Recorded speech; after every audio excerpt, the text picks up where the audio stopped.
Bismillahirrahmanirrahim. Assalamualaikum warahmatullahi wabarakatuh. Alhamdulillahirabbil alamin wassalatu wassalamu ala asrofil anbiya'i wal mursalin wa ala alihi wa sahbihi ajma'in. Amma ba'du. Rabbi shrahli sadri wa yassirli amri wahlul 'uqdatam min lisani yafqahul qawli. Puji syukur kehadirat Allah Subhanahu wa taala. Tak lupa salawat serta salam kita tujukan kepada baginda Nabi Agung Muhammad sallallahu alaihi wasallam. Berdirinya saya di sini, saya akan sedikit menyampaikan mengenai ilmu tentang fikih kebangsaan yang terdiri dari 6 bab, dan saya akan membahas di bab yang keempat mengenai perbedaan adalah keniscayaan. Hadirin yang dimuliakan Allah, selanjutnya saya akan membahas tentang toleransi muslim dan non-muslim yang berada di bab 4 ini tadi. Di sini, menurut buku fikih kebangsaan, asas hubungan antara muslim dan non-muslim bukanlah hubungan konflik dan perang atau hirobah, melainkan hubungan saling memberi keselamatan dan hidup berdampingan secara damai. Islam melarang keras, berbuat zalim, atau menyakiti dan mencaci maki penganut agama lainnya. Al-Quran mengakui keniscayaan perbedaan yang ada di semesta alam, termasuk perbedaan agama dan pandangan keagamaan atau akidah. Terdapat firman Allah yang di dalam Quran surat Hud ayat 118 sampai 119 yang artinya, jika Tuhanmu menghendaki, tentu Dia menjadikan manusia umat yang satu, tetapi mereka senantiasa berselisih pendapat kecuali orang-orang yang diberi rahmat Tuhanmu. Untuk itulah Allah menciptakan mereka. Kalimat Tuhanmu atau keputusannya telah ditetapkan. Sesungguhnya aku akan memenuhi neraka jahanam dengan jin dan manusia yang durhaka.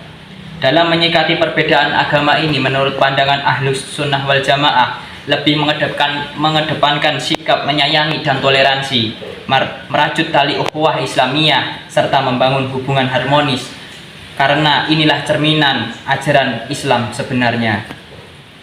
Sedangkan sikap diskriminasi kepada non-muslim zimmi yang dijelaskan di berbagai kitab foraj, yang pada prinsipnya merupakan bagian siasah dan berdasarkan kemaslahatan rajihah atau kemaslahatan yang lebih unggul, dapat berubah-ubah sesuai konteks zaman.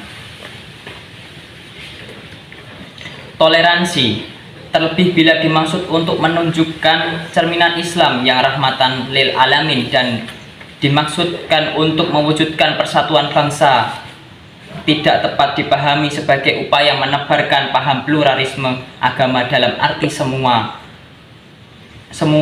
agama berdasar benar di sisi Allah. Toleransi dalam konteks sosial dan budaya merupakan sikap dan perbuatan melarang adanya diskriminasi terhadap kelompok-kelompok tertentu.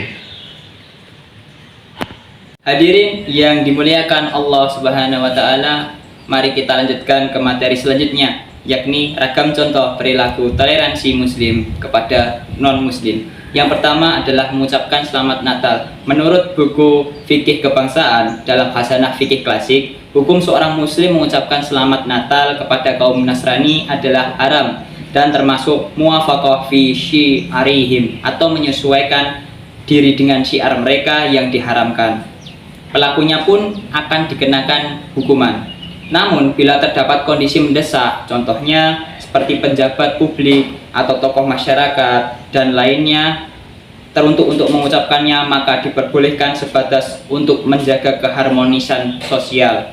Sementara menurut Syekh Muhammad Said Ramadan Al-Butti, hukum mengucapkan selamat Natal kepada non-muslim adalah boleh untuk menjaga hubungan baik dengan sesama umat beragama. Menurutnya, hal ini tidak berkaitan dengan persoalan akidah dan peribadatan sebagaimana kebolehan bertakziah kepada non-muslim yang tertimpa musibah. Yang kedua adalah menjaga gereja. Menurut buku fikih kebangsaan, menjaga gereja pada momen-momen tertentu yang ditengarai akan terjadinya kegangguan keamanan seperti terancamnya keselamatan jiwa, maka hukumnya adalah fardu kifayah karena termasuk dari bagian menjaga stabilitas keamanan negara. Dan yang ketiga adalah ikut merayakan hari raya agama lain. Menurut buku fikih kebangsaan, ikut merayakan hari raya agama lain hukumnya adalah haram kecuali kondisi yang mendesak. Dan yang keempat adalah masuk tempat ibadah agama lain. Menurut buku fikih kebangsaan, memasuki tempat ibadah agama lain hukumnya adalah boleh, apalagi untuk kepentingan dakwah Islam, membawa misi kerukunan antara umat beragama. Semisalnya. Namun sebagai ulama Syafi'iyah mengajukan syarat, yaitu tidak menimbulkan kerusakan atau mafsadah seperti memperbanyak golongan, menampakkan syiar, menimbulkan dugaan keabsahan ibadah dan mengagungkan tempat peribadahan mereka. Dan yang kelima adalah memberi dan menerima sumbangan non-muslim. Menurut buku fikih kebangsaan, memberi sumbangan kepada non-muslim hukumnya boleh, terlebih jika ada kemaslahatan seperti agar tertarik masuk Islam dan semisalnya. Dan yang keenam, menurut pandangan buku fikih kebangsaan, bertamu dan menerima tamu non-muslim hukumnya adalah boleh. Dan yang ketujuh, membesuk non-muslim. Menurut buku fikih kebangsaan, menjenguk non-muslim yang sakit hukumnya adalah boleh, bahkan dianjurkan bila karena adanya ikatan saudara, hubungan tetangga, agar tertarik masuk Islam dan berbagai kemaslahatan lainnya. Hadirin yang dimuliakan Allah Subhanahu wa taala, mari kita lanjutkan materi selanjutnya, yakni yang berjudul toleransi sesama umat yang tidak sepaham dan seakidah. Di dalam buku fikih kebangsaan, tidak sepatutnya perbedaan akidah menyebabkan perpecahan, terlebih dalam konteks menjaga kebinekaan di negara kita tercinta ini.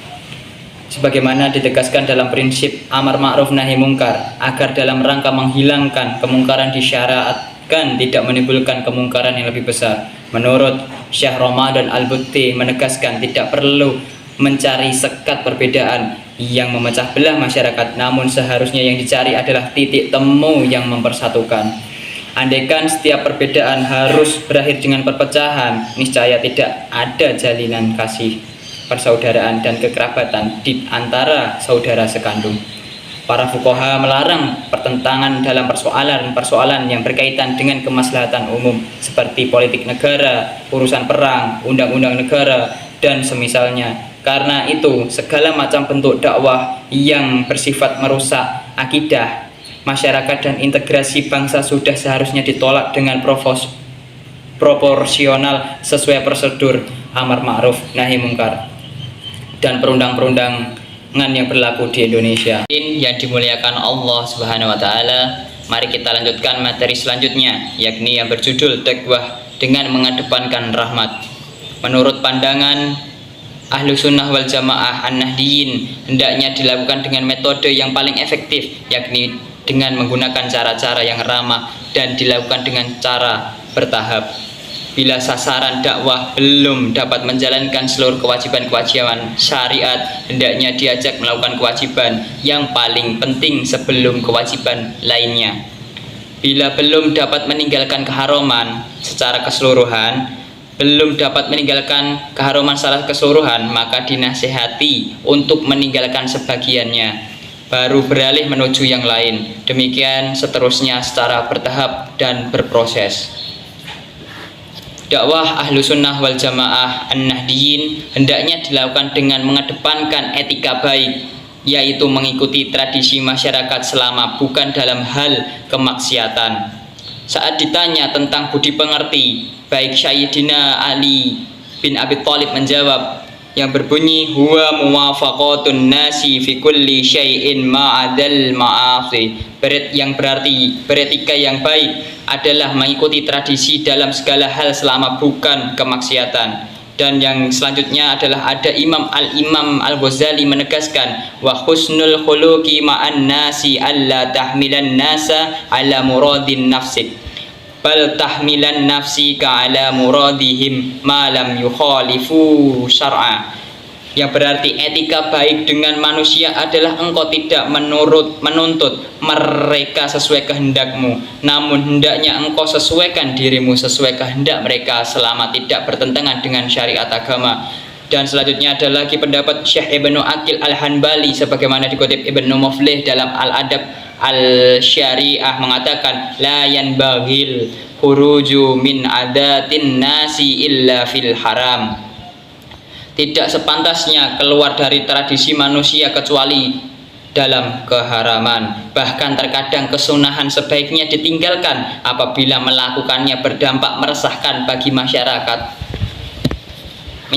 Selain itu, penanaman nilai-nilai agama secara utuh di lingkungan internal Aswaja An-Nahdiyin harus diprioritaskan, yaitu dengan mempertahankan dan membentengi paham-paham Aswaja An-Nahdiyin di tengah derasnya propaganda berbagai macam aliran. Sekian yang bisa saya sampaikan, kurang lebihnya mohon maaf. Mari kita tutup dengan bacaan kafaratul majlis. Subhanakallahumma wa bihamdika asyhadu an la ilaha illa anta astaghfiruka wa atubu ilaihi. Wassalamualaikum warahmatullahi wabarakatuh.